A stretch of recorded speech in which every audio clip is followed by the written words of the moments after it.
I guess I can tell you my task is to try to orient you to the global debt crisis and the global movement that is organizing to confront it in about 8 minutes. And I can tell you right away that I will fail to do that. But what I am going to do is speak probably a little too quickly, and I'm sure you'll have many questions and comments. And I just encourage you to write those things down and keep track of them as I talk, because over the course of this Jubilee year, we'll have a chance to really understand these issues better together in a deeper way. So don't feel you need to get it all in the next 8 minutes. So that being said, let me start not quite at the beginning, but 25 years ago at least, with Jubilee 2000. I was combing through our participant list, and I'm nervous to say anything about Jubilee 2000 since there are many alums on this call who could say much more. So I won't say too much, except to say that Jubilee 2000 was a moment much like ours, where people were recognizing the debt crisis in the world. And people of faith connected that debt crisis to the biblical idea of the Jubilee. And it is often remembered as one of the most successful, maybe the most successful ecumenical campaigns in Canada. And it had real achievements, including the cancellation of bilateral debt, so the debt that Canada owed to it by other countries, and also a global cancellation of debt that is estimated to be a little over $130 billion in 36 countries. And I have a couple of headlines for you here. So the CBC in 1999 was reporting that hundreds of people marched through the streets of downtown Vancouver on Sunday to call for the forgiveness of debt of the world's poorest countries. And I'll show you just a couple of more headlines here. I won't dwell on them, but to give you a bit of a context of Jubilee 2000, another headline from the CBC reporting that Canada's finance minister, Paul Martin, who was very responsive to Jubilee 2000, though from what I understand, not without quite a lot of pressure, had announced the excusing, as the CBC puts it, of $700 million in principal and interest payments owed by 11 of the world's poorest nations. That's a pretty big sum of money. And just one more to kind of cap it off here. Britain, another report from CBC around the same time, announcing that it would scrap about $2 billion worth of debt owed by 20 of the world's poorest countries. So it's just to give you a sense that it was a very successful campaign, encouraging governments and lenders to release the debts. At the same time, that victory was a bit incomplete, and here's where I'm going to go kind of quickly. So the root causes of the debt crisis were still left in place, even with the success of Jubilee 2000.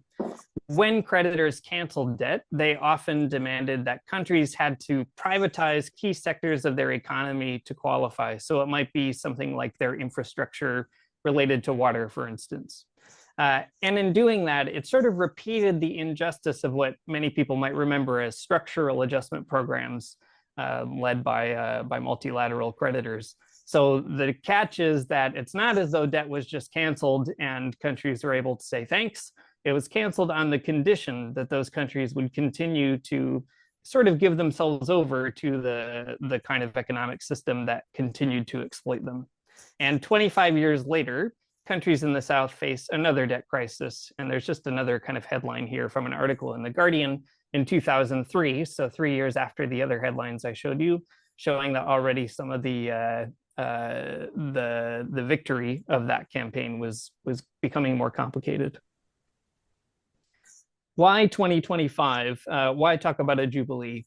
Well, on the first part of it, the easiest way might be to say it's sort of an opportunity that is automatically present because every 25 years in the Catholic Church, there's an ordinary Jubilee. It's on schedule. That's why it's ordinary.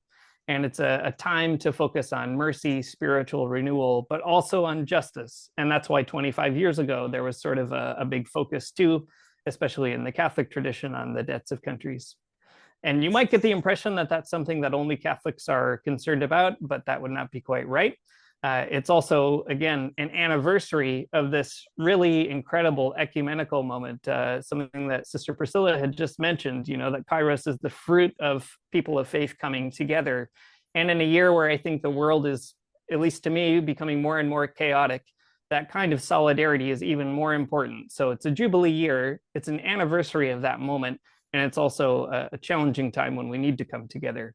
And one last bit, in addition to the economic debt, we want to emphasize the ecological debt owed by the economies in the North to the countries of the global South, and also to indigenous peoples in settler colonial countries. And one thing that's fascinating about this is it's sort of a new issue for many in the debt conversation, but it's not a new issue for Canada. And in fact, in Jubilee 2000, already people were connecting the ecological debt to those issues. Some quick facts about the global debt crisis. These days, countries are not defaulting on their loans, they're defaulting on development. So 3.3 billion people live in countries that spend more on interest payments than either education or healthcare.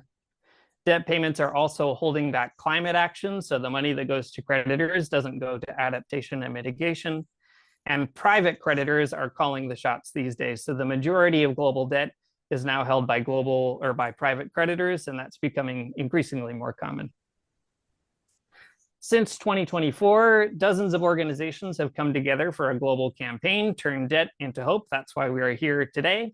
And just to give you a sense of some of those folks, Pope Francis, the World Council of Churches, the ACT Alliance, and lots of other folks and organizations around the world have endorsed that campaign, which shows a unique moment of Christian unity as well for justice, that we're all seem to be kind of converging on the same point of messaging.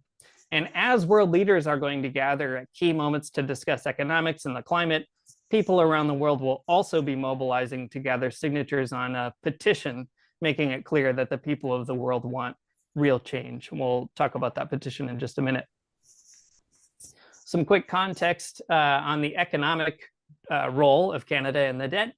Canada is a member of the G7, a group of countries that represent the largest economies in the world. And this year in June, the G7 will happen in our backyard in Alberta, in Kananaskis, just outside of Calgary.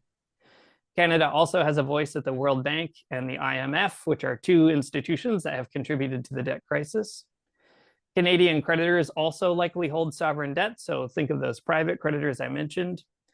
Canada also has a voice at the United Nations, which it can use to advocate for debt justice. And lastly, in Jubilee 2000, Canada was a leader in canceling its own bilateral debt. I mentioned Paul Martin had made that declaration, and it can do that again if we pressure it to. It currently holds $9 billion in sovereign loans, which is actually less than 0.4% of Canada's total GDP, which is to say it's not that much. I think we can probably make a dent in those loans this year. Canada also has a role in the ecological debt. So Canada's home to most of the world's, or at least many of the world's extractive companies. People on this call will be very familiar with that situation, I'm sure, so I won't dwell on it. But those companies, extractive companies, bring huge ecological harm to the global South and to Indigenous communities here in Canada. Canada is also the second highest emitter of greenhouse gas per capita in the world, right behind the United States. Canada has contributed a little bit of money to the Global Loss and Damage Fund, but not nearly enough. And lastly, Canada owes a unique ecological debt to Indigenous peoples, both in Canada and abroad. So these are all kind of pieces we want to knit together in the Jubilee year. Here is one way that we'll do that, among many other ways that we'll discover together. This is the global petition around debt, and I'll just speak to each of these points. I'll read them out and speak to them very briefly. So the first is stop the debt crisis now by canceling and remedying unjust and unsustainable debts without economic policy conditions. And that part after the comma is the recognition that in 2000, when the debt was canceled, it was canceled with economic policy conditions. So we're sort of signaling that we remember what happened last time and we don't want to see that happen a second time. Second, we want to prevent debt crises from happening again by addressing their root causes, reforming the global financial system to prioritize people and the planet. And third, establish a permanent, transparent, binding and comprehensive debt framework within the United Nations, which is an affirmation that countries should be able to discuss in a multilateral place what's going on and not just with creditors. These three items, they come from a lot of places.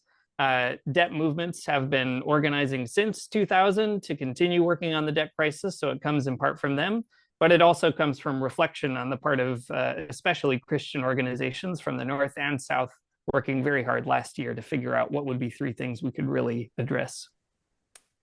And lastly, before I hand it off to Dr. Kiesmat, A few dates you might want to mark down that you'll also see many more times this year, along with maybe a few other dates.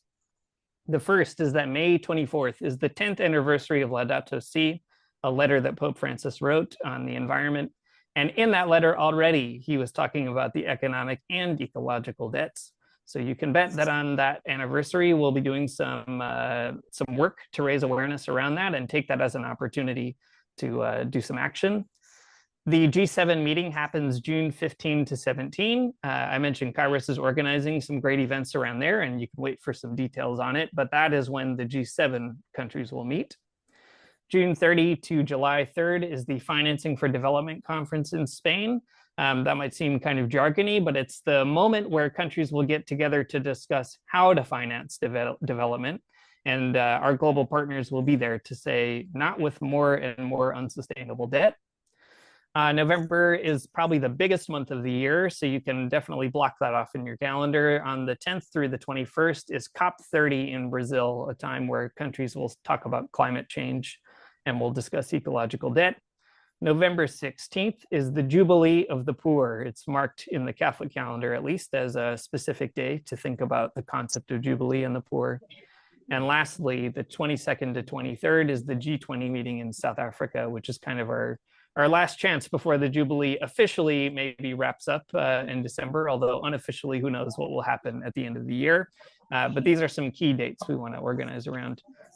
Before I just pass the baton here to my colleague, maybe by way of conclusion, I'll just say, as I mentioned already, there's lots of items here, lots of things that I'm sure you have more questions about. And I want to encourage you to link in wherever it makes sense for you to link in. Kairos is really keeping us together, I think, in a good way.